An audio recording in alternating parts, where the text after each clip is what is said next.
Diyos ng Digmaan Azura. Kabanata 171, Kontrata ng Kapayapaan. Kilala mo ako. Naguguluhang tanong ni Lola Meng matapos makita ang kinikilos ni Xingju. Si Lola Meng ay hindi kabilang sa Yufeng Pavilion. Nakuha lang niya ang status ng isang guest elder sa Yufeng Pavilion dahil kilala niya ang Grand Elder. Gayunpaman, bukod sa ilang pangunahing elder ng pavilion ng Yufeng Pavilion, kakaunti lang ang nakakaalam ng kanyang pag-iral. Hindi niya maisip kung paano nalaman ng isang brat na tulad ni Xingju ang kanyang pagkakakilanlan. Guest Elder, ang disipulong ito ay dumating sa ilalim ng utos ng Grand Elder upang hanapin ka. Nang makitang nagtanong si Lola Meng, nagmamadaling sumagot si Xingju ng may paggalang. Hanapin mo ako. Ano ang gusto niya? Pagkatapos marinig ang mga salita ni Xingju, nagbago ang ekspresyon ng mukha ni Lola Meng habang walang pakialam na nagtanong. Halata na mayroon pa rin siyang hinanakit sa Grand Elder. Hindi ko alam ang mga detalye. Kasama ako ni Little Han, o dapat ko bang tawagan si Little Han at hayaan siyang magsabi sa iyo? Matapos makita ang hitsura ni Lola Meng, naramdaman din ni Xingju na may mali. Kaagad, nagkaroon siya ng brainwave at binago ang topic kay Li Xiaohan. Ano? Nandito rin si Xiaohan. Nasaan siya? Dalhin mo ako para makita siya. Gaya ng inaasahan ni Xingju, nang marinig ni Lola Meng ang pangalan ni Li Xiaohan, ang kanyang orihinal na kalmadong ekspresyon ay agad na naging excited. Mula dito, makikita na ang posisyon ni Li Xiaohan sa kanyang puso ay hindi mababa. Nasa loob siya. Guest Elder, sundan mo ako. Nang makita ito, mas natuwa si Xingju. Nagmamadali siyang nagtungo sa punong tanggapan ng Coiling Dragon Triad. Nang makita ito, iwinagayway ni Lola Meng ang kanyang manggas, at ang higanteng apoy na dragon na umiikot sa kalangitan ay nawala. Ang pressure na naramdaman ng mga tao ng Coiling Dragon Triad ay nawala din sa isang iglap. Hintayin mo ako dito, huwag kang padalos-dalos. Matapos gawin ang lahat ng ito, tumalikod muna si Lola Meng at nagsalita sa mapang utos na tono sa mga tao sa Wind Thunder Valley. Kasunod ni Xingju, pumasok siya sa punong tanggapan ng Coiling Dragon Triad. Sa lakas ng War Emperor ni Lola Xiaohan, ang mga tao ng Coiling Dragon Triad ay natural na hindi nang ahas na hadlangan siya. Nakatingin lang sila habang naglalakad siya papunta sa headquarters. Ang maldita na matandang babae. Matapos pumasok si Lola Meng sa punong tanggapan ng Coiling Dragon Association, malamig na sinabi ng Great Elder of the Wind and Thunder Valley. Puno ng kasamaan ang mukha niya. Sa sandaling ito, sina Li Xiaohan, Elder Kang, at ang iba pa ay sabik na nakaupo sa pangunahing bulwagan ng punong tanggapan ng Coiling Dragon Union. Sinusubukan ng ilang matatanda ng Coiling Dragon Union ang lahat para hikayatin silang umalis. Pagkatapos ng lahat, ang digmaang ito ay hindi dapat nakasangkot sa kanila sa unang lugar. Ngayon na ito ay isang bagay ng buhay at kamatayan, hindi nila nais na isangkot ang Little Han at Old Kang. Gayunpaman, hindi nakinig sina Xiaohan at Old Kang sa kanilang payo. Nakaupo lang sila sa hall at tahimik na naghihintay. Ang dalawa sa kanila ay likas na may kanya-kanyang iniisip. Si Xingju ay nakikipaglaban pa rin sa isang madugong labanan sa mga tao mula sa Wind Thunder Valley. Paano nila iiwan si Xingju? Bang! Habang ang dalawang elder ng Coiling Dragon Association ay nagbubuntong hininga habang nakatingin kay Little Han, biglang bumukas ang mahigpit na saradong pinto ng bulwagan. Kasunod nito, lumitaw ang figure ng isang binata na nakasuot ng itim na damit mula sa loob ng mga pintuan. Kuya Xingju. Xingju. Nang makita ni Li Xiaohan at Old Kang ang hitsura ng binata, napalitan ng saya ang kanilang mga mukha habang sabay silang sumigaw. Xiaohan, tingnan mo kung sino ang dinala ko sa iyo. Nang makita niya si Li Xiaohan, ngumiti si Xingju. Pagkatapos, inilibot niya ang tingin sa labas ng hall. Nang marinig nila ang mga salita ni Xingju, lahat ay natigilan. Maya-maya pa, curious nilang itinapon ang kanilang mga tingin sa labas ng bulwagan, lalo na si Li Xiaohan. Wala siyang maisip dito na nakakakilala sa kanya. Nang si Li Xiaohan ay nalilito, ang lola ni Li Xiaohan ay lumitaw sa ilalim ng mausisa ng mga tingin ng lahat. Nang makita ng ilang matatanda sa bulwagan ang lola ni Li Xiaohan, ang orihinal nilang kakaibang mga mukha ay agad na namutla. Iyon ay dahil kinilala nila ang pinakamataas na eksperto na nagpilit sa kanilang Coiling Dragon Association sa ganoong estado. Xiaohan, ikaw si Xiaohan. Gayunpaman, walang pakialam ang lola ni Xiaohan sa mga titig ng lahat. Sa sandaling ito, isang tao lamang ang nasa kanyang tingin, si Li Xiaohan, na may blankong ekspresyon sa kanyang mukha. Ikaw si Lola. Naramdaman din ni Li Xiaohan ang isang bakas ng pamilyar na nagmula sa kanyang kadugo habang tinitingnan niya ang bahagyang basang matandang babae sa kanyang harapan. Malamang na ang lola lang niya, na hindi pa niya nakikilala, ang makakakita sa kanya ng ganito ka-emosyonal. Xiaohan, ako nga, lola mo ako. Nahulaan na ni Li Xiaohan ang kanyang pagkakakilanlan, medyo nanginginig ang katawan ng lola ni Li Xiaohan habang nagmamadaling sumagot. Lola. Nang kumpirmahin niya ang pagkakakilanlan ng kanyang lola, biglang sumubsob si Li Xiaohan sa yakap ng kanyang lola. Sa mga sandaling ito, mahigpit siyang napahawak sa yakap ng kanyang lola, hindi mapigil ang humagulgol. Para sa isang batang babae na lumaki na parang ulila, upang makatagpo ng isang taong malapit sa kanya, ang ganitong pakiramdam ay sadyang hindi maintindihan ng mga ordinaryong tao. Xiaohan, huwag kang umiyak, huwag kang umiyak. Bagamat puno rin ng luha ang mukha ng lola ni Xiaohan, inaliw pa rin niya si Xiaohan sa kanyang mga bisig. Ang sobrang ekspertong ito na umabot na sa antas ng War Emperor ay mukhang napakarupok sa sandaling ito, dahil sa kanya, ang taong pinakamahalaga sa kanya ay si Li Xiaohan. Pagtingin sa eksenang ito sa kanilang harapan, ang mga mukha ng lahat ay puno ng pagtataka. Nang makita ito, lumapit sa kanila si Xingju at marahang ipinaliwanag ang pagkakakilanlan ng lola ni Li Xiaohan. Matapos marinig ang mga salita ni Xingju, ang maputlang mukha ng lahat ay agad na naging kulay rosas. Dahil ang lola ni Xiaohan ay may ganoong relasyon kina Xingju at Li Xiaohan, nangangahulugan din ito na ang Coiling Dragon Union ay makakatakas mula sa kalamidad ngayon. Xiaohan, bakit ka pumunta sa Coiling Dragon Union? Matapos ang ilang sandali ng matalik na pagkakaibigan, medyo kumalma na ang kanilang damdamin. Kasunod nito, hindi naiwasang magtanong ng lola ni Xiaohan kay Xiaohan. Hindi niya maisip na ang dalawang disipulo ng Yufeng Pavilion ay magkakaroon ng anumang kaugnayan sa Coiling Dragon Union sa Endless Sea Region. Lola, ang pinuno ng Coiling Dragon Union ay ang benefactor ng aking kapatid na si Xingju. Nang marinig ang tanong ng kanyang lola, diretsong sumagot si Li Xiaohan. Habang nagsasalita siya, hindi niya maiwasang tumingin kay Xingju. Gayunpaman, matapos marinig kung paano hinarap ni Li Xiaohan si Xingju at ang kanyang malabong tingin, nahulaan din ng lola ni Xiaohan na hindi pangkaraniwan ang relasyon ng dalawa. Gayunpaman, nakilala ni Xingju ang kanyang pagkakakilanlan mula sa Flame Dragon Bullet na ginamit niya. Mayroon na siyang bagong antas ng paggalang kay Xingju. Higit pa rito, para magkaroon siya ng ganoong lakas sa murang edad, tiyak na henyo siya. Kung ang kanyang mahal na apo ay talagang maging asawa ni Xingju, mas optimistic siya tungkol dito. Lola, bakit mo tinutulungan ang Wind Thunder Valley? Sa sandaling ito, biglang lumingon si Li Xiaohan at nagtanong.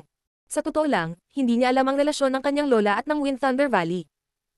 Ang lahat ng ito ay sinabi sa kanya ni Xingju. Pagkatapos ng lahat, mas mabuti para sa kanya, ang kanyang biyolohikal na apo, na magsalita para sa kanya. Tumutulong ako sa Wind Thunder Valley dahil may kailangan ng Valley Master. Ito ay dahil pinagkatiwalaan ako ng isang tao. Gayunpaman, dahil ang aking mahal na apo ay may ganoong relasyon sa Coiling Dragon Union, wala na akong pakialam sa bagay na ito. Sabi ng lola ni Xiaohan na may bahagyang ngiti. Matapos marinig ang kanyang mga salita, ang karamihan ng tao mula sa Coiling Dragon Union ay nagalak.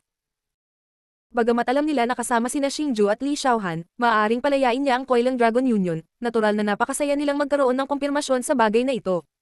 Gayunpaman, kung tutuusin, tinanggap ko na ang pagmamay-ari ng isang tao. Bagamat hindi ko sila matutulungan na pangalagaan ang Coiling Dragon Union sa ngayon, hindi ko kayo tutulungan lahat dahil lang kay Xiaohan. Ngayon, pipirma kayong dalawa sa isang kontrata para hindi makasakit sa isa't isa. Kung sino man ang unang sisira sa kontrata, ako mismo ang sisira sa kanilang kapangyarihan. Ano sa tingin mo? Sa sandaling ito, itinoon ng lola ni Xiaohan ang kanyang tingin sa mga pinuno ng pamamahala ng Coiling Dragon Union. Dahil nagsalita na si Senior, willing kaming makinig sa mga arrangement ng Senior. Matapos marinig ang mga salita ng lola ni Xiaohan, nagkatinginan ang mga management elder ng Coiling Dragon Union, pagkatapos ay sabay-sabay na sumagot. Para sa kanila, napakapalad na maprotektahan ang Coiling Dragon Union. Kaya, natural, hindi sila magkakaroon ng masyadong maraming kahilingan. Kung ganoon, sumama ka sa akin. Xiaohan, Xingju, hintayin mo ako dito. Ang katawan ng lola ni Xiaohan ay kumikislap, at naghalo siya sa hangin.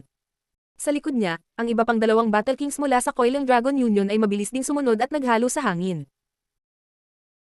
Pagkatapos nito, ang Coiling Dragon Union at ang Wind Thunder Valley, ang dalawang dakilang kapangyarihan ng Boundless Sea Region, ay pumirma ng isang kontratang pangkapayapaan sa ilalim ng direksyon ng lola ni Xiaohan. Bagamat ang Wind Thunder Valley ay labis na ayaw, ang kanilang Valley Master, upang ipakita ang kanyang sinseridad, ay nagbigay na ng mga bagay na kailangan ng lola ni Xiaohan.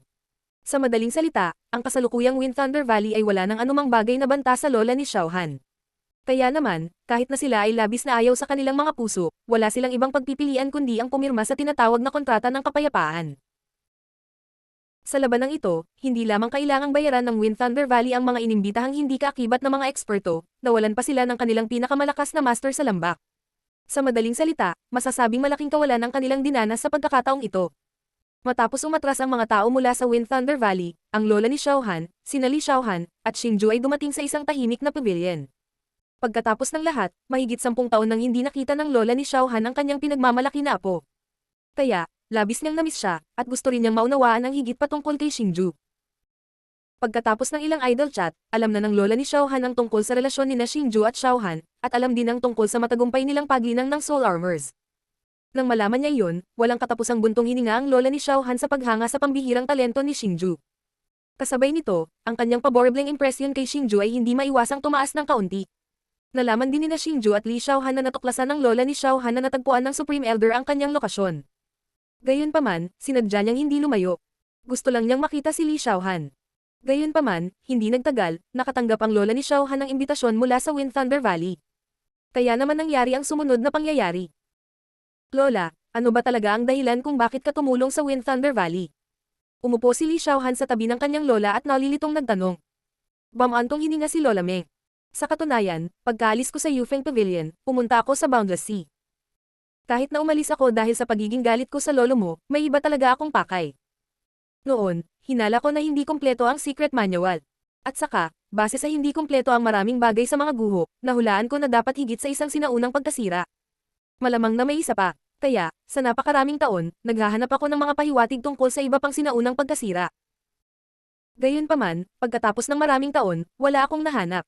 Gayunpaman, pagkatapos kong makita ang hindi kumpletong mapa sa mga kamay ng Wind Thunder Valley, ang mga bagay ay nagbago.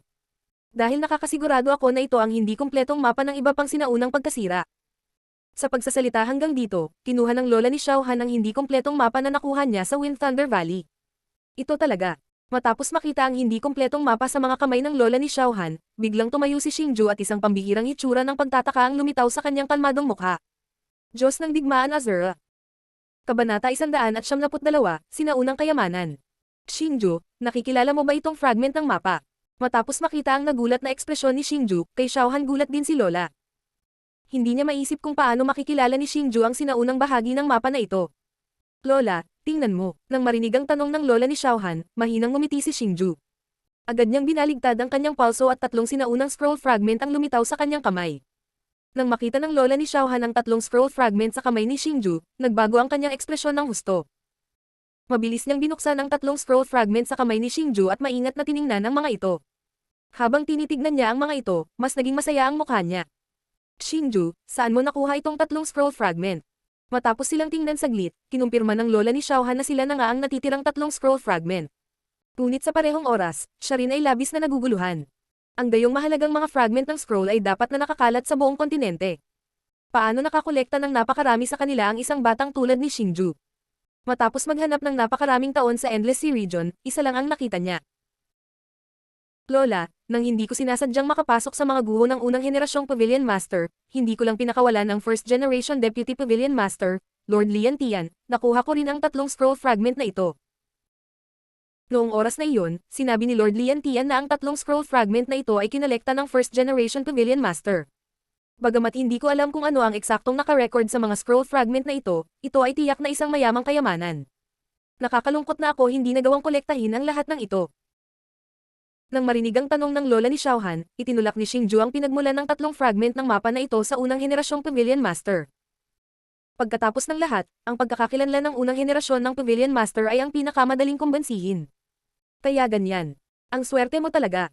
Matapos marinig ang mga salita ni Xingju, bahagyang tumango din ang lola ni Xiaohan.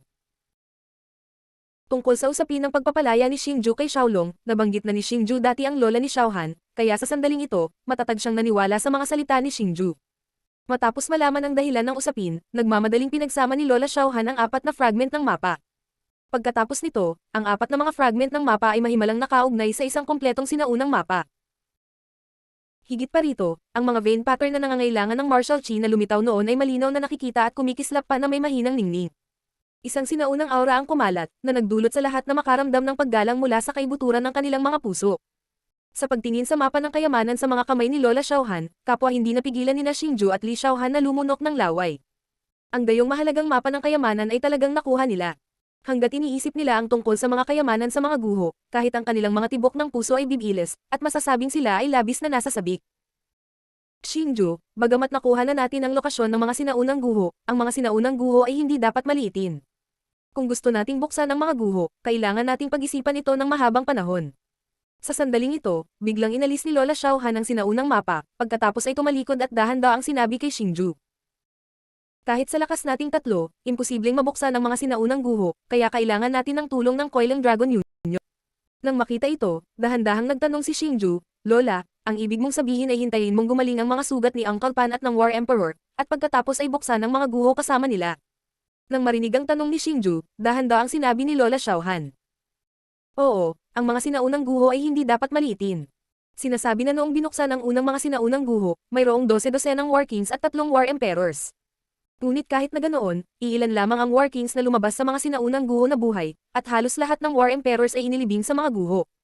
Nang marinig ang tanong ni Xingju, dahan-daang sinabi ni Lola Xiaohan. Ang kanyang mukha ay puno ng isang marangal na ekspresyon. 12 war kings at maging ang 3 war emperors ang inilibing, hindi ba medyo nakakatakot ang sinaunang guho na ito? Nang marinig ito, hindi napigilan ni Xingju ang pagpawisan ng malamig. Tungkol sa isang nakakatakot na lugar, hindi niya alam kung ang isang martial god na tulad niya ay matagumpay na makapasok. Xingju, bagamat abnormal na mapanganib ang mga sinaunang guho, kakaiba rin ito. Kung hindi matagumpay na makukuha ng mga magulang ni Xiaohan ang kaluluwa at ang sinaunang lihim na manual. Parang nakikita ang mga alalahanin ni Xingju, nakangiting paliwanag ni Lola Xiaohan. Kaya ganyan. Parang kakaiba talaga ang mga sinaunang guho. Matapos marinig ang kanyang mga salita, biglang napagtanto ni Xingju na kahit na ang lahat ng combat emperors ay inilibing, ang mga magulang ni Xiaohan ay talagang matagumpay na nakuha ang kayamanan. Mula sa isang tiyak na pananaw, ipinakita nito na ang sinaunang mga guho ay iba, at mayroon pa rin siyang tiwala sa sarili. Pagkatapos noon, si Xingju at ang iba pa ay nanatili sa Coiling Dragon Association ng ilang araw. Matapos gumaling ang mga sugat ni Uncle Pan at ng Combat Emperor, sinabi ni Xingju kay Uncle Pan ang tungkol sa pagbubukas ng mga sinaunang guho. Matapos marinig ang balitang ito, mas natuwa si Uncle Pan. Noon, dahil nabuklod siya ng ama ni Xingju, pinalampas niya ang pagkakataong buksan ng mga sinaunang guho. Ngayong alam na niyang may isa pang sinaunang pagkasira, natural na tuwang-tuwa siya. Kasunod nito, tinipon ni Uncle Pan ang lahat ng mga eksperto ng Coiling Dragon Union upang talakayin ang usapin ng pagbubukas ng sinaunang pagkawasak sa pinakamarangal na bulwagan ng Coiling Dragon Union. Sa sandaling ito, sa bulwagan, si Uncle Pan, ang nakatatandang kapatid ni Uncle Pan, at isa pang elder ay pawang war kings. Sa tabi ni Uncle Pan ay isang payat na nasa katanghaliang gulang na lalaki na may kabayanihan sa pagitan ng kanyang mga kilay. Siya ang war emperor na natalo ni Lola Xiaohan, at kaibigan ni Uncle Pan. Mula nang tumuntong siya sa larangan ng combat emperor, magalang na tinawag siya ng lahat bilang heroic emperor. Bagamat nagdamdam pa rin ang heroic emperor kay Lola Xiaohan dahil sa pagkatalo niya, mas interesado rin siya sa pagbubukas ng mga sinaunang guho. Kaya naman, kahit may hinanakit pa rin siya sa kanyang puso, hindi niya ito masyadong ipinahalata. Maliban sa kanila, naroon din sina Xingju, Li Xiaohan, Su Linier, at Lola Xiaohan. Sa sandaling ito, si Lola Xiaohan ay nakaupo sa pangunahing upuan ng bulwagan, habang si Xingju at ang dalawa pa ay nakatayo sa tabi niya. Tungkol sa mga sinaunang guho, hindi ko na kailangang magsabi pa. Dapat malaman ng lahat na 20 taon na ang nakalilipas, ang isa ay binuksan sa panloob na isla ng Endless Sea Region. Sa oras na iyon, isang malaking bilang ng mga kayamanan ang natuklasan sa mga sinaunang guho. Gayunpaman, dahil sa iba't ibang dahilan, lahat ng naririto ay hindi nakilahok sa pagbubukas ng mga sinaunang guho. Naniniwala ako na ito ay isang panghihinayang sa puso ng lahat. Gayunpaman, natuklasan ko na ngayon na may isa pang sinaunang guho sa panloob na isla. At saka, nakuha ko na ang susi para mabuksan ito. Gayunpaman, ang mga sinaunang guho ay iniwan ng isang pinakamataas na dalubhasa noong sinaunang panahon. Ang mga mekanismo sa loob ng mga guho ay lubhang nakakatakot din. Sa makatuwid, kakailanganin ko ang tulong ng lahat upang mabuksan ang mga sinaunang guho. Sinabi ni Lola Xiaohan sa lahat sa matayog na paraan.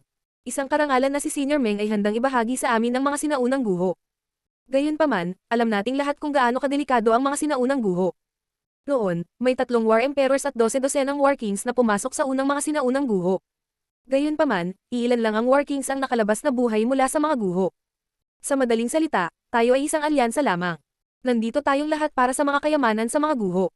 Kaya't nais kong linawin kung paano ipapamahagi ang mga kayamanan kung makukuha natin ito. Sandaling ito, nilinaw ito ng heroic emperor. Tungkol sa mga kayamanan, lahat ng nakakakita sa kanila ay natural na magkakaroon ng bahagi. Gayunpaman, dahil dumating tayo sa puntong ito, lilinawin ko ito. Kung mayroon mang soul essence o sinaunang manual sa mga kayamanan, sila ay magiging akin. Kung tungkol sa iba pang mga kayamanan, lahat ay ibabahagi ang mga ito ng pantay-pantay. Nang marinig ang tanong ng heroic emperor, ngumiti si Lola Xiaohan. Ang kanyang mga salita ay nagpahayag ng isang pakiramdam ng katatagan. Pagkatapos ng lahat, narito si Lola Xiaohan para sa mga sinaunang manual sa mga sinaunang guho. Bukod dito, nahulaan niya na maaaring mayroong soul essences sa mga guho. Sa makatuwid, ang paraan ng pamamahagi na nabanggit niya ay ang pinakamaraming magagawa niya. Dahil sinabi na ni Senior Meng, wala kaming tutol. Matapos marinig ang mga salita ni Lola Xiaohan, nagkatinginan si Uncle Pan at ang heroic emperor at nakangiting sinabi. Bagamat mahalaga ang soul essences, hindi ito gaanong nagamit sa kanila. Ang kanilang pangunahing layunin ay ang mga kayamanan at ang tableta. Bukod dito, ang susi para mabuksan ang mga guho ay nasa mga kamay ni Lola Xiaohan. Kahit na gusto niya ng higit pa, hindi nila ito masyadong iniisip. Hanggat hindi ito sobra-sobra, ayos lang. Higit pa rito, gusto lang ni Lola Xiaohan ng higit pang soul essences at isang manual. Natural, wala silang pagtutol. Tama, Senior Meng. Dahil napakadelikado ng mga sinaunang guho, posible bang magtali sa dalawa pang War Emperors? Sa sandaling ito, biglang nagtanong ang Heroic Emperor. I wonder kung sino ang tinutukoy mo. Matapos marinig ang mga salita ng Heroic Emperor, lahat ay tumingin sa kanya ng may pagtataka. Hindi nila inaasahan na magkakaroon ng mga kaibigan ng Heroic Emperor sa War Emperor level. Kuya Zuanbi. Nang marinig ang tanong ni Lola Xiaohan, itinaas ng Heroic Emperor ang kanyang kilay at mahinang ngumiti. Pagkatapos ay tumingin siya kay Lola Xiaohan, Tio Pan at sa iba pa. Si Brother Zuanbing talaga. Matapos marinig ang pangalang ito, maging si Lola Xiaohan, si Uncle Pan o ang mga elder ng Koilang Dragon Union, lahat sila ay nagulat. Tanging sina Xingju, Li Xiaohan at Su Lin'er lamang ang nakaramdam ng bahagyang pagkalito. Gayunpaman, alam nilang tatlo na ang magkapatid na Zuanbing ay talagang hindi pangkaraniwang mga tao. Haha, kung kaya mong hilahin silang dalawa, ito ay maituturing na isang magandang bagay. Pagkatapos ng ilang sandali ng pagkabigla, lumuwag ang kalooban ng lahat. Pagkatapos, sinabi ni Lola Xiaohan sa Heroic Emperor. Senior Meng, huwag kang mag-alala. Ipaubaya mo sa akin ang bagay na ito. Maaari ko bang malaman ang lokasyon ng mga sinaunang guho? Nang makitang pumayag si Lola Xiaohan, tinapik ng Heroic Emperor ang kanyang dibdib at sinabi. Dalhin mo na lang silang dalaw dito. Pagdating ng panahon, sabay tayo. Walang pakialam na sagot ni Lola Xiaohan. Sige, wala nang oras para mawala. Pupunta na ang junior na ito. Nang makita ito, biglang tumayo ang Heroic Emperor. Pagkatapos magpaalam sa lahat, umikot ang kanyang figure at sumanib sa espasyo.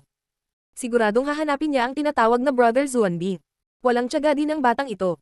Nang makitang mabilis na umalis ang Heroic Emperor, mahinang ngumiti si Lola Xiaohan.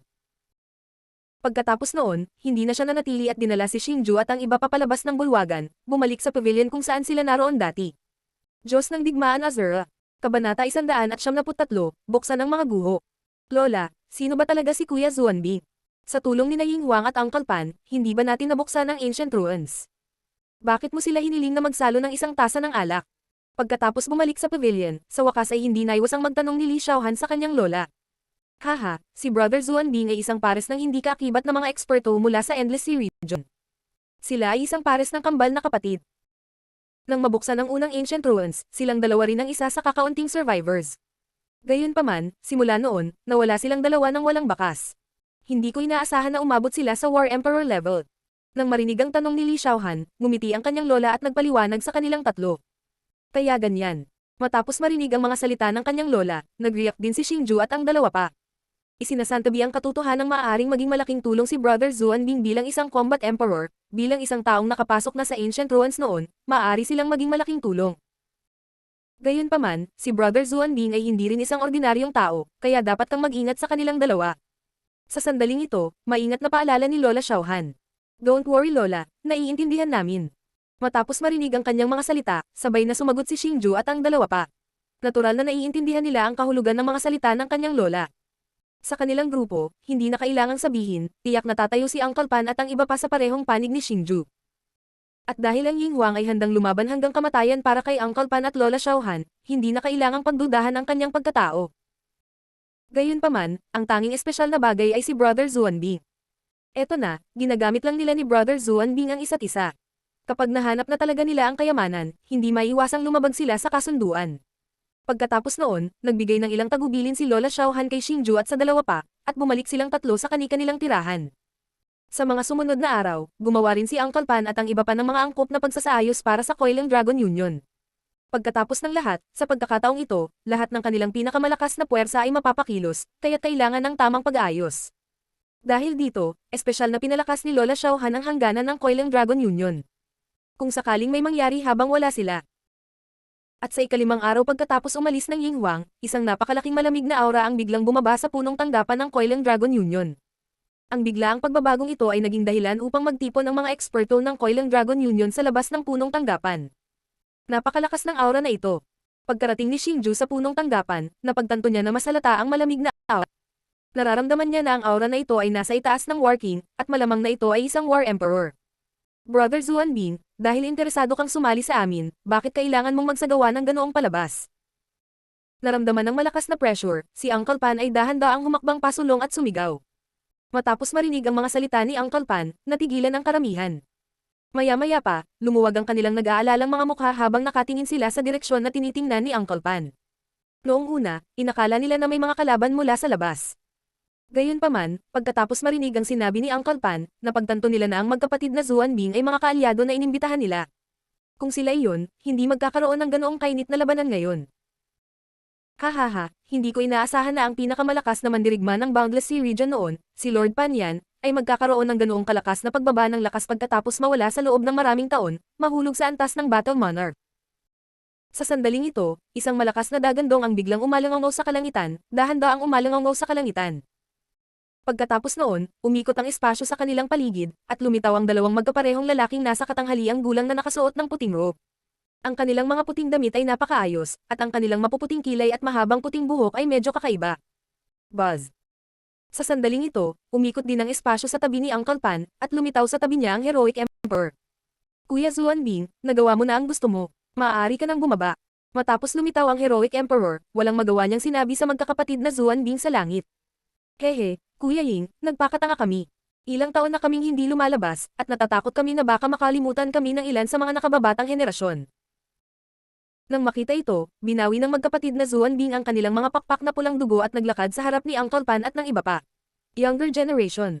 Hindi ba kayo masyadong nag-iisip sa inyong sarili? Sa sandaling ito, biglang sinabi ng lola ni Xiao Han sa malamig na boses.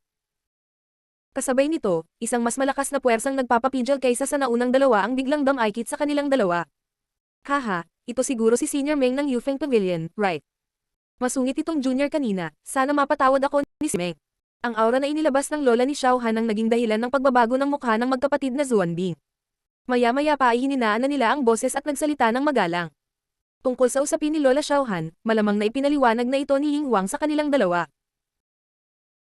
Hindi pa banggitin ang katotohanan na si Lola Xiao Han ang may hawak ng susi sa sinaunang mga guho, ang katotohanang kaya niyang talunin ng Ying Huang ay sapat na upang hindi sila manggahas na saktan siya ng loob.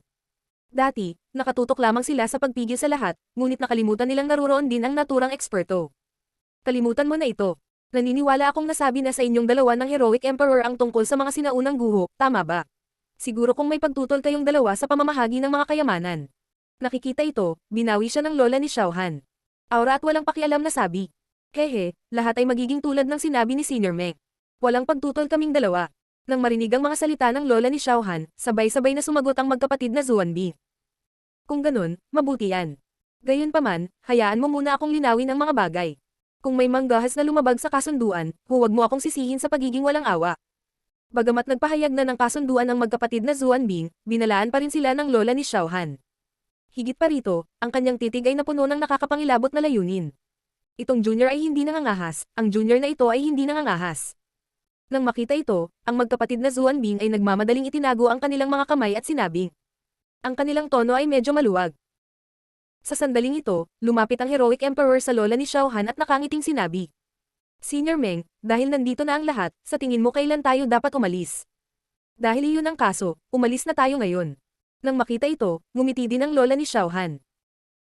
Sa isang alon ng kanyang manggas, sina Xingju, Li Xiaohan, at Su Linier, na nasa likuran niya, ay sinipsip sa dimensional na espasyo. Nang makita ito, ang Heroic Emperor, ang magkapatid na Zuan Bing, si Uncle Pan, at ang iba pa ay naging mga sinag ng liwanag at sumanib sa dimensional na espasyo, mabilis na humahabol sa direksyon kung saan lumilipad ang lola ni Xiao Han. Ang bilis ng isang War Emperor ay napakabilis. Si Uncle Pan at ang iba ay hindi nagdala ng sinuman, ngunit naglakbay ng mag-isa. Sa makatuwid, kung itataas nila ang kanilang bilis sa limitasyon, halos hindi na nila makakasabay ang lola ni Xiao Han at ang iba pa. Sa makatuwid, sa ilalim ng napakabilis na bilis, sa loob lamang ng ilang araw, nakarating sila sa isang malaking hanay ng nyebe na bundok. Ang bulubunduking ito ay umaabot ng 10,000 milya, at ang bulubundukin ay natatakpan ng yelo at nyebe sa buong taon. Dahil sa espesyal na kapaligiran, walang bakas ng mga tao dito, at maging ang mga magical beast ay napakabihirang. Gayunpaman, ang mga magical beast ay walang alinlangan na mabangis at makapangyarihang pag-iral. Sa tuktok ng bulubunduking ito na may nyebe, ang mga snowflake na kasing laki ng hinlalaki ay sumasayaw sa kalangitan, tulad ng mga balahibo ng Disney na tumatakip sa tuktok ng bundok. Buzz. Sa sandaling ito, ang espasyo sa itaas ng nalalatagan ng nyebe ay nagsimulang kumawag. Di nagtagal, siyam na figure ang dumapo sa nalalatagan ng nyebe na lupa. Ang nyebe sa ibabaw ng bundok ay 12-dosenang talampakan ang lalim, ngunit nang ang mga taong ito ay tumayo sa nyebe na lupa, para silang naglalakad sa patag na lupa. Walang mga palatandaan ng paglubog nila. At sila ay natural na si Xingju at ang iba pa. Hindi ko inasahan na ang sinaunang mga guho ay mapupunta sa maniyabing bulubunduking ito. Fo. Sa pagtingin sa pamilyar na Snowy Mountain Range, ang magkapatid na Zuan Bing ay walang magawa. Ang magkapatid na Zuan Bing ay namuhay ng hiwalay sa loob ng 20 taon, at ang lugar na kanilang tinitirhan sa liblib ay ang maniyabing bulubunduking ito. Ngayong nalaman nilang ang lokasyon ng mga sinaunang guho ay nasa bulubunduking ito, natural na nakaramdam sila ng kaunting depresyon. Sa sandaling ito, naglakad ang Heroic Emperor sa harap ng lola ni Xiao Han at dahan-daang nagtanong. Senior Meng, saan ang eksaktong lokasyon ng mga sinaunang guho? Nang marinig ang tanong ng Heroic Emperor, itinuro ng lola ni Xiao Han ang isang puting kapatagan sa ibaba ng tuktok ng bundok at sinabi. Nasa ibaba. Senior Meng, hindi naman pwede diba? Huwag mong isipin na kapatagan lang yan, talagang napakalaking lawa. Kaya lang dahil sa malamig na panahon sa Snowy Mountain Range na ito, natatakpan ito ng yelo at nyebe. Matapos marinig ang mga salita ng lola ni Xiao Han, ang magkapatid na Zuan Bing ay lumapit sa kanya at nag-aalinlangan na sinabi. Haha, totoo man o hindi, malalaman mo rin saglit. Gayunpaman, pagkatapos marinig ang mga salita ng kanyang kapatid, bahagyang ngumiti ang lola ni Xiao Han, at sa pagliko ng kanyang pulso, lumitaw ang sinaunang mapa ng kayamanan. Sa sandaling ito, ang sinaunang mapa ng kayamanan ay talagang kumikislap na may matinding asul na liwanag, at sa hitsura nito, tila may nabuo itong isang uri ng koneksyon sa mga sinaunang guho. Sa pagtingin sa sinaunang mapa ng kayamanan sa kamay ng lola ni Xiao Han, ang mga mukha ng lahat ay puno ng pagkabigla, at ang pananabik sa kanilang mga puso ay halata sa sarili. Pumunta ka. Sa sandaling ito, bahagyang itinaas ng lola ni Xiao Han ang kanyang pulso, at ang sinaunang mapa ng kayamanan sa kanyang kamay ay bumaril patungo sa puting kapatagan. Sa wakas, sa ilalim ng mga tingin ng lahat, ito ay bumaril sa kapatagan. Ito. Sa pagtingin sa mapa ng kayamanan na bumaril sa kapatagan, ang mga kilay ng lahat ay mahigpit na nagsalubong, natatakot na ang sinaunang mapa ng kayamanan ay mawala dahil dito. Kung nangyari iyon, lahat ng kanilang pag-asa ay masisira.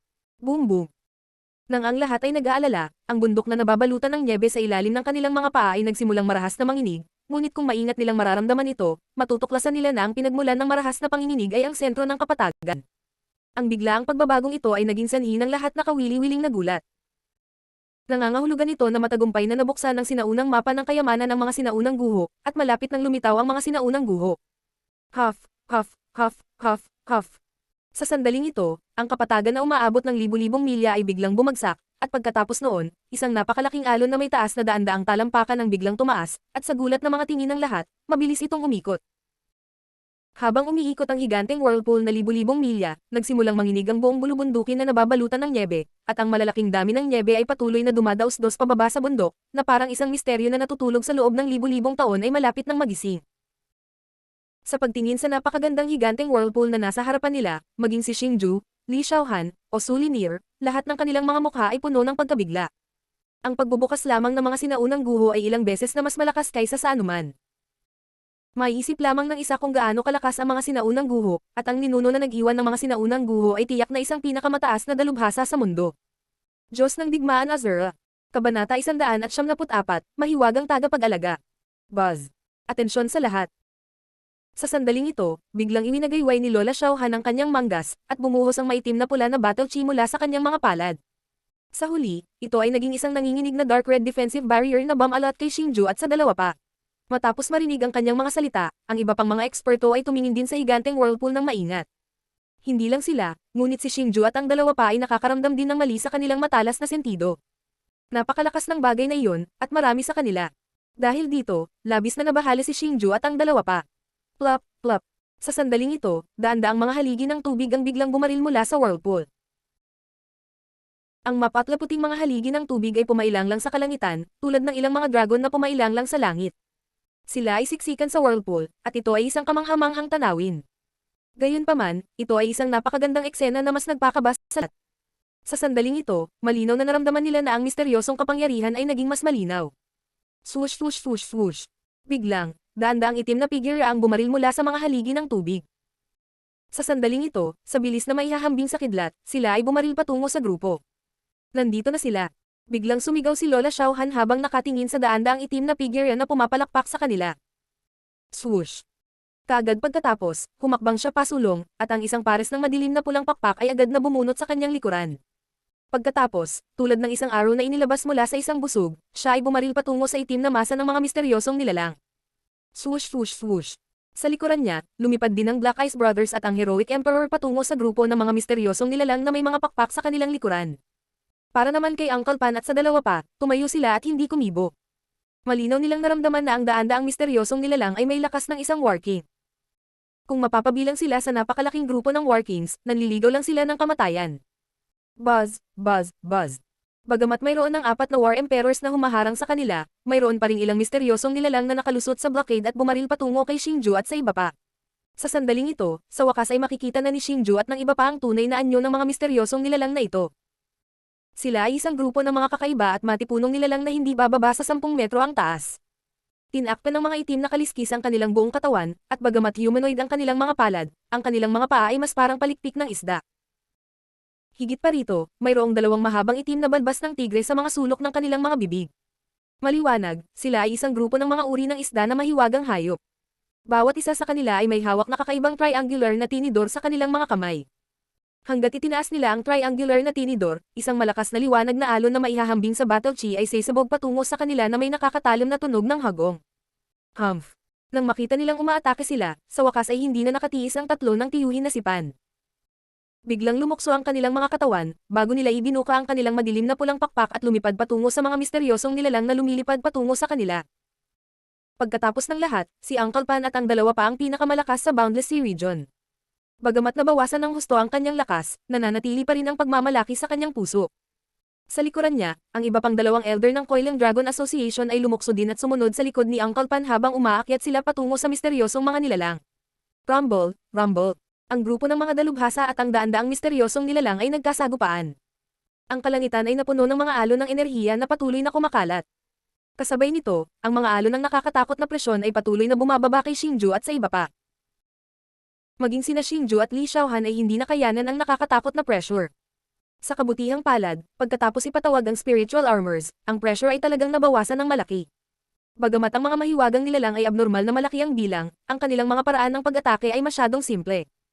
Sa unti-unting paglipas ng panahon, natuklasan din ng mga eksperto ang kanilang mga kahinaan. Sa ilalim ng malawak na pag-atake ng 4 na War Emperors, ang mga misteryosong nilalang ay nagsimulang talunin ng isa-isa. Gayunpaman, ang ikinagulat ni Xingju at ng iba pa ay kapag ang mga mahiwagang nilalang ay nataman, sila ay magiging ulap ng itim na gas at mawawala. Hindi lamang ang kanilang mga katawan, kundi pati ang kanilang mga kamay ay mawawala din. Mula dito, makikita na hindi sila kompletong anyo ng buhay. Sa sandaling ito, si Lola Xiaohan at ang iba pa ay nakapatay na ng mahigit 100 mahiwagang nilalang, at ilang saglit lang ang inabot nila. Ito ang malaking agwat sa pagitan ng isang War Emperor at isang War King. Haha, makapangyarihan talaga si Senior Meng. Hinahangaan ka talaga ng junior na ito. Sa sandaling ito, ang lahat ay nakabalik na sa Snowy Peak kung saan naroon si Xingju at ang iba pa. Pinuri pa ng Black Ice Brothers si Lola Xiaohan. Ito ay dahil si Lola Xiaohan ang unang nakatuklas ng mga kahinaan ng mahiwagang nilalang. Kung hindi dahil kay Lola Xiaohan, hindi nila ito maaalis ng ganoon kabilis. Kahit na ang malakas na lakas ay isang aspeto, ang isang mahusay na labanan ay maaaring magpapataas ng bilis ng tagumpay. Brother Zuanbing, nang mabuksan ang unang sinaunang guho, dapat may tagapag-alaga, tama ba? Gayunpaman, para sa mga papuri ng dalawang magkapatid, si Lola Xiaohan ay hindi pinapansin. Sa halip, pagkatapos bigyan sila ng isang mabangis na tingin, malamig niyang tanong. Hehe, Senior Meng, tutok na tutok kami sa pagbubukas ng mga sinaunang guho kaya nakalimutan na namin ang bagay na ito. Masyado kaming pabaya. Nang makita ito, mas lalong ngumiti ang magkapatid. Kapatid na Zuanbing, wala akong sasabihin tungkol sa ating kawalang inat sa pagkakataong ito. Ngunit papasok tayo sa sinaunang guho. Anong uri ng mga bitag ang mayroon sa mga guho? Bakit hindi mo muna sabihin sa amin upang kami may hahanda ba ng maayos? Gayunpaman, bilang tugon sa kanilang mga walang kwentang sagot, malamig na ngumiti ang lola ni Xiaohan. Kehe, actually, ito ang sasabihin namin sa lahat. Bagaman hindi pa tayo nakapasok sa sinaunang guho, ngunit sa pamamagitan ng naunang misteryosong tagapag-alaga, halos alam natin na ang 2 sinaunang guho na ito ay talagang nilikha ng iisang tao. Kaya sa sandaling ito, bagamat hindi natin magagarantiya na ang sinaunang guho na ito ay eksaktong kapareho ng mga sinaunang guho, at least magkakaroon ng pagkakatulad. Bukod pa sa unang layer ng proteksyon, dapat may isa pang defensive formation sa mga guho. Ang defensive formation na iyon ay lubhang nakakatakot, at isang War Emperor lang ang makakalaban nito. Gayunpaman, kung hindi natin mahanap ang core ng formation, kahit isang War Emperor ay hindi makakatakas. Kaya ang gusto kong sabihin, kung talagang may defensive formation, talagang gagamitin naming magkakapatid, Lola Meng, at Kuya Ying ang lahat ng lakas namin para labanan ang formation at masiguro ang kaligtasan mo. Gayunpaman, sa parehong oras, tayong apat ay mahuhulog din sa isang pagkapatas sa Grand Formation. Kaya, pagkatapos nating harangin ang Grand Formation, dapat mabilis na mahanap ng apat ang formation core ng Grand Formation at ganap itong sirain para makatakas tayo. Kung hindi, hindi sa minamaliit kita, ngunit sa iyong lakas, halos imposible para sa iyo na maabot ang kailaliman ng mga sinaunang guho. Ang isa sa mga kapatid na Zuan Bing ay dahan-daang nagsabi kay Xingju, Uncle Pan, at sa iba pa. Ang kanyang mga salita ay puno ng isang pahiwatig ng paghamak. Senior, noon, hindi mo tinulungan ang tatlong War Emperors na tanggalin ang Porma Sayon. Kaya naman ang tatlong War Emperors ay inilibing sa mga guho, tama. Sa sandaling ito, bahagyang ngumiti si Xingju at sinabing may nakatagong kahulugan sa kanyang mga salita. Hehe, nahihiya akong sabihin ito, pero ganun talaga ang nangyari. Noon, mayroon talaga kaming sariling makasariling motibo. Walang sino man sa amin ang handang hanapin ang tinatawag na core ng formation. Sa halip, sinamantala namin ang pagkakataong makapasok sa mga guho. Kung tutusin, madaling pumatay ang tatlong War Emperors. Kaming lahat. Kaya natakot kami na kapag nahanap na namin ang kayamanan, papatayin nila kaming lahat. Gayunpaman, ito ay tiyak na dahil dito na kami ay nagbayad pa rin ng isang masakit na halaga. Ang sinaunang pagkawasak na iyon ay hindi lamang magkaroon ng isang simpleng defensive formation. Kaya, iilan lamang sa amin ang nakalabas ng formation ng buhay. Nang marinig ang tanong ni Xingju, walang itinago ang magkapatid na Zuan Bing at sinabi sa kanya ang lahat ng nangyari. Bagamat kasuklam-suklam ang kanilang mga kilos noon, makatwiran naman ang kanilang sinabi. Ang mga pumasok sa sinaunang guho noon ay pawang mga eksperto mula sa buong silangang kontinente at ang walang hangganang rehiyon ng dagat.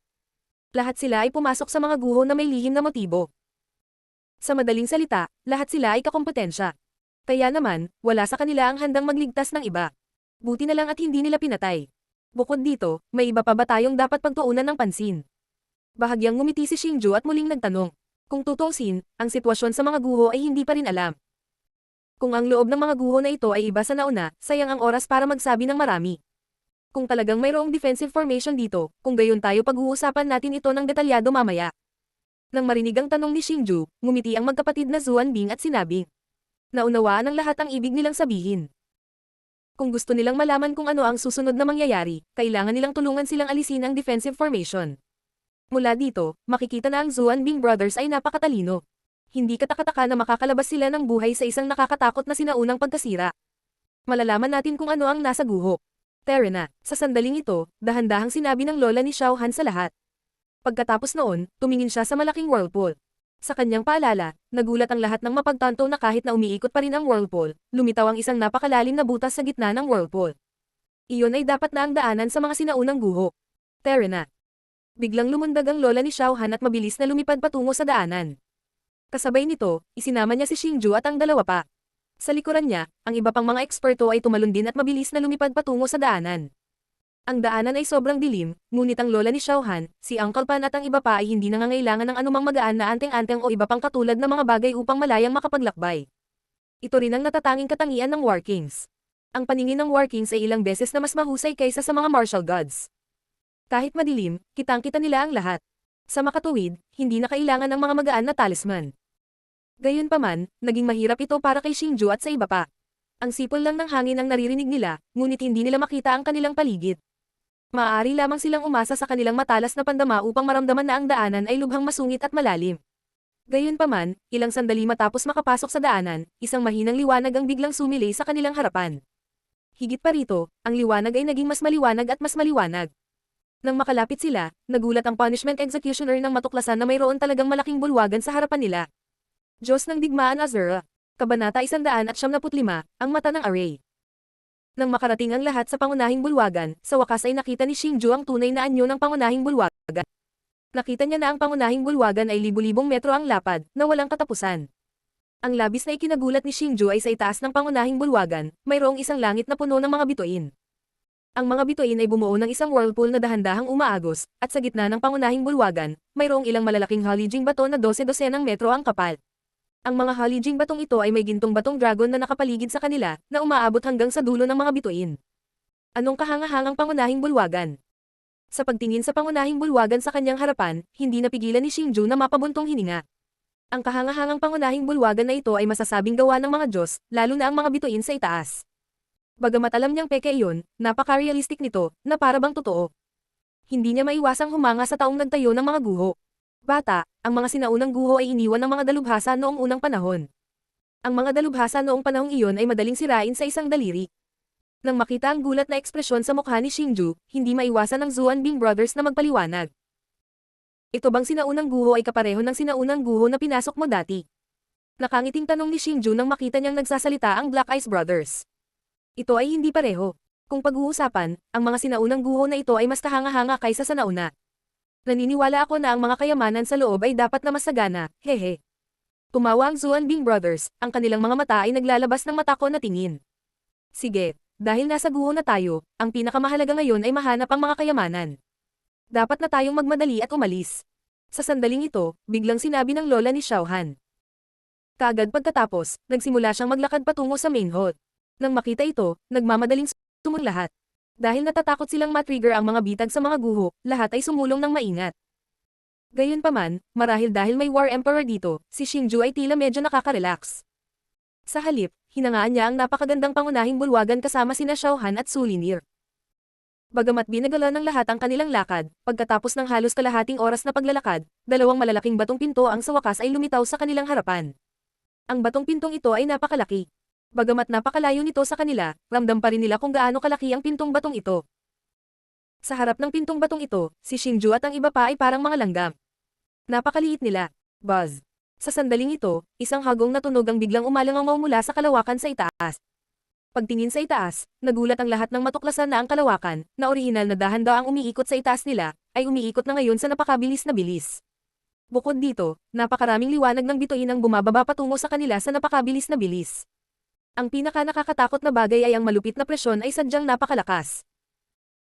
Sa harap ng panggigipit na ito, naramdaman ni Xingju na ang kanyang katawan ay hindi na makagalaw, hanggang sa punto na ang kanyang katawan ay nanginginig ng hindi mapigilan. Ang kapangyarihang ito ay sadyang napakalakas. Kung ito ay magpapatuloy, sina Xingju at Li Xiaohan ay malamang na mapipilitan hanggang mamatay ng malakas na presyon na ito bago pa man bumaba ang ilog ng mga bituin. Bang! Gayunpaman, sa sandaling ito, 4 na figure ang biglang bumaril ng sabay-sabay. Sa huli, sila ay naging 4 na sinag ng liwanag at bumaril patungo sa mabilis na pababang kalawakan. At natural, sila ang lola ni Li Xiaohan, ang magkapatid na Zuanbing, at ang magkapatid na Yinghuang. Bang, bang, bang, bang. Sobrang bilis ng takbo nilang 4. Sa isang iglap, nakarating sila sa gitna ng mga bituin. Kaagad pagkatapos, 4 na dark red gas ang nagsimulang kumalat. Kasabay nito, ang mga bituin ay talagang tumigil sa pagbaba, at ang malakas na presyon ay nabawasan din ng malaki. Kahit papaano, naramdaman ni Xingju na mas nakaka-relax siya sa sandaling ito. Xingju, dali kayong pumunta at hanapin ang core ng formation. Biglang, mula sa loob ng mga bituin, dumating ang isang dagandong. Boses iyon ng lola ni Li Xiaohan. Kuya Xingju, maupo ka. Sa sandaling ito, si Xiaobai ay nagbago na sa hitsura ng White Tiger, at si Su Linier ay nakaupo dito. Nang makita ito, hindi nagatubili si Xingju. Hinailan niya si Li Xiaohan at tumalon papunta sa likod ng White Tiger. Kaagad pagkatapos, ang puting tigre ay tumalon pasulong at naging isang puting bug zone ng hangin, na mabilis na tumakbo patungo sa higanteng pintuan ng bato. Mabilis ding sumunod si Uncle Pan at ang dalawa pa. Gayunpaman, ang ikinagulat ni Xingju ay sa kanilang tatlo, maliban kay Uncle Pan, ang dalawa pa ay hindi makasabay sa bilis ni Xiaobai. Mula dito, makikita kung gaano kalakas si Xiaobai. Bagamat mayroon lamang itong lakas ng isang mababang antas na working, ang bilis nito ay halos hindi makakasabay sa isang mid-level na working. Sa sobrang bilis, ilang sandali lang ay nakarating na sila sa harap ng higanteng pintong bato. Sa sandaling ito, sa wakas ay nakita ni Xingju kung gaano kamahal ang batong pintong ito. Gayunpaman, sa sandaling ito, wala sa mood si Xingju na pahalagahan ito. Bigla siyang tumalon pababa mula kay Xiaobai at dumating sa harap ng pintong bato. Xingju, itong batong pinto ay pinuprotektahan ng harang. Imposibleng pilitin itong buksan. Sandaling ito, naabutan ni Uncle Pan at ng iba pa. Barrier. Magiging madali iyon. Pagkatapos marinig ang mga salita ni Uncle Pan, mahinang ngumiti si Xingju. Sa pag-ikot ng kanyang pulso, lumitaw sa kanyang harapan ang Soul Devouring Order na iniwan sa kanya ng kanyang ama. Muntik ko nang makalimutan na may ganyan ka pa palang kayamanan. Matapos makita ang Soul Devouring Order sa kamay ni Xingju, si Uncle Pan ay napangiti sa pagkagulat. Bagamat hindi niya alam ang partikular na function ng Jade Pendant na ito, alam niya ang kaunti tungkol sa kakayahan nitong mag-dissolve ng mga hadlang. Bang! Sa sandaling ito, naitanim na ni Xingju ang kanyang Soul Force sa Soul Devouring Order. Kaagad niyang iniunat ang palad niya at idiniin ito sa batong pinto. Buzz! Kasabay nito, mabilis na kumalat ang Dark Energy Ripple kung saan ang Samurai Zero ang sentro. Saan man dumampi ang energy ripple, agad na mawawala ang hadlang. Nakakamangha. Sa pagtingin sa walang katapusang kumakalat na dark black energy ripples, pati na rin sa spirit formation power na nawala kasama nito, ang dalawa pang elder mula sa Coiling Dragon Union ay napabuntong hininga sa gulat. Sa sandaling iyon lamang nila nalaman kung gaano kalakas ang pagpapatupad ng parusa. Dahil kitang-kita nila na ang harang sa loob ng pintong bato ay hindi maaaring basagin ng kanilang lakas. Gayunpaman, madaling matuno ito ni Xingju. Sa puntong ito lamang, si Xingju ay karapat-dapat sa kanilang paggalang. Bang! Rumble, rumble. Sa sandaling ito, ganap na natunaw ang harang ng higanteng pintong bato. Pagkatapos, sa isang nakakabinging dagandong, nagsimula itong dahan-daang bumukas. Habang gumagalaw ang higanteng pinto ng bato, marahas na ng inag ang buong bulwagan. Para naman kay Xingju at sa iba pa na pinakamalapit sa pintong bato, naramdaman nila ang pinakamatinding panginginig. Sa kabutihang palad, ang ganitong uri ng pagyanig ay hindi gaanong nakaapekto kay Xingju at sa iba pa. Langit. Ito ba? Gayunpaman, pagkatapos naganap na mabuksan ang dalawang higanteng pinto ng bato, nagulat si Xingju nang makitang nasa harapan nila ang isang parisukat na bulwagan. Sa harap nila, may 3 barrier entrance. At ang higit na ikinagulat ng lahat ay mayroong ilang hanay ng nagniningning na puting mga salita na lumulutang sa gitna ng bawat pasukan ng hadlang. Higit pa rito, ang bawat isa sa mga pasukan ng spirit formation ay malinaw na nakasulat sa mga ito. Maging ang pasukan sa formation core ay malinaw na nakasulat sa kanila. Ang pasukan ng formation core ay maaaring matuno ang galaxy formation. Ang mga papasok sa pintong ito ay makukulong sa formation core habang buhay. Ang pasukan ng relic ay humahantong sa kailaliman ng relic. Ang mga papasok sa pintong ito ay walang alinlangan na mamamatay kung hindi nila maabot ang pinakamalalim na bahagi. The door of survival leads to the outside of the relic. Ang mga papasok sa pintong ito ay aalis sa relic at hindi na muling makakatapak pa sa relic. Little Han, hintayin mo ako dito. Kung hindi ako lalabas, bawal kang pumasok. Sa sandaling iyon, biglang tumalikod si Xingju at sinabi kay Li Xiaohan. Pagkatapos, nang hindi hinintay ang tugon ni Li Xiaohan, tumalon siya sa hangganan ng formation core. Kuya Xingju. Nang mag-react si Li Xiaohan, pumasok na si Xingju. Nang makita ito, sumunod talaga si Li Xiaohan sa likuran niya. Hindi lamang siya, ngunit sinundan din sila ni Su Linier. Ito. Sai, masyado silang walang ingat. Pagtingin sa 3 tao na pumasok sa formation core sa isang iglap, walang magawa si Uncle Pan. President, ano ang dapat nating gawin? Sa sandaling ito, isang elder ang lumapit kay Uncle Pan at nagtanong. Maghihintay lang tayo. Walang magawang sagot ni Uncle Pan. Maya-maya pa, itinoon niya ang kanyang tingin patungo sa galaxy formation sa kalangitan. Nararamdaman niya na kung magpapatuloy ito, kahit na magkapit kamay ang 4 na Battle Emperors, hindi sila makakahawak ng matagal. Buzz. Kasabay nito, dumaan na si Xingju sa pintuan ng formation core at pumasok sa isa pang espasyo. Ito ay isang kakaibang kuweba. Ang mga dingding ng kuweba ay napuno ng maningning na liwanag, ito ay napakarilag. Sa gitna ng kuweba, may pool. Ang pinaka-mystical na bagay ay ang liwanag sa mga dingding ng kuweba ay talagang naaninag ng pool na ito. Kung titingnang mabuti, matutuklasan nila na ang pool ay puno ng pinakadalisay na starlight energy. Hindi na kailangang sabihin, ito dapat ang formation core ng galaxy formation. Kuya Xingju. Sa sandaling ito, pumasok din sa kuweba sina Li Xiaohan at Su Linier. Little Han, Linier, bakit kayo pumasok? Di ba sabi ko sa iyong hintayin mo ako sa labas? Matapos makita sina Li Xiaohan at Su Linier, agad na kinabahan si Xingju. Pagkatapos pumasok sa formation core, baka hindi na sila makalabas. Kung ganoon talaga, ibig sabihin ay tuluyan ng makulong silang 3 dito hanggang sa mamatay.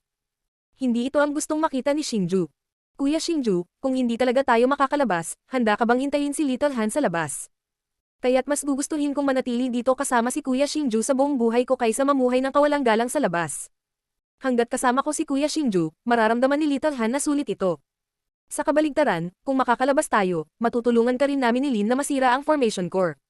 Nang makita ito, mabilis na ipinaliwanag ni Li Xiaohan ang kanyang iniisip sa kanyang puso. Oo, Kuya Xingju, sa tingin ko tama si Sister Xiaohan. Sa sandaling ito, sinabi rin ng mabait na Su Linier sa mahinang boses. Mula dito, makikita na sa kanyang puso, si Xingju ay napakahalaga din. Importante to the point na kaya nilang mabuhay at mamatay na magkasama. Sai, hindi ko na talaga alam ang gagawin ko sa inyong dalawa. Matapos makita ang matigas na ekspresyon ng dalawa, walang magawang umiling si Xingju. Gayunpaman, pagkatapos pag-isipan ito ng mabuti, ang sinabi ni Li Xiaohan ay talagang makatwiran. Kehe, Kuya Xingju, dahil nandito na tayo, mabilis tayong humanap ng paraan para masira ang formation. Nang makitang tila hindi galit si Xingju, nakangiting sabi ni Li Xiaohan. Kaagad pagkatapos, masaya siyang tumakbo sa gilid ng starlight pool at pinagmasdan ang formation core. Kuya Xingju, ito dapat ang pinagmumulan ng enerhiya para i-activate ang formation, tama ba? Ibig sabihin ba na hanggat sinisira natin ang lugar na ito, masisira natin ang formation? Pagkatapos tumingin sa napakagandang starlight pool, lumingon si Li Xiaohan sa paligid at sinabi kay Xingju. Kung gusto mong tanggalin ang kapangyarihan ng starlight pool, hindi mo kailangang sirain ito. Mayroon akong isang mas mahusay na paraan. Matapos marinig ang mga salita ni Xiaohan, ngumiti si Xingju at iwinagayway ang kanyang manggas. Dalawang gray armored na lalaki ang lumitaw.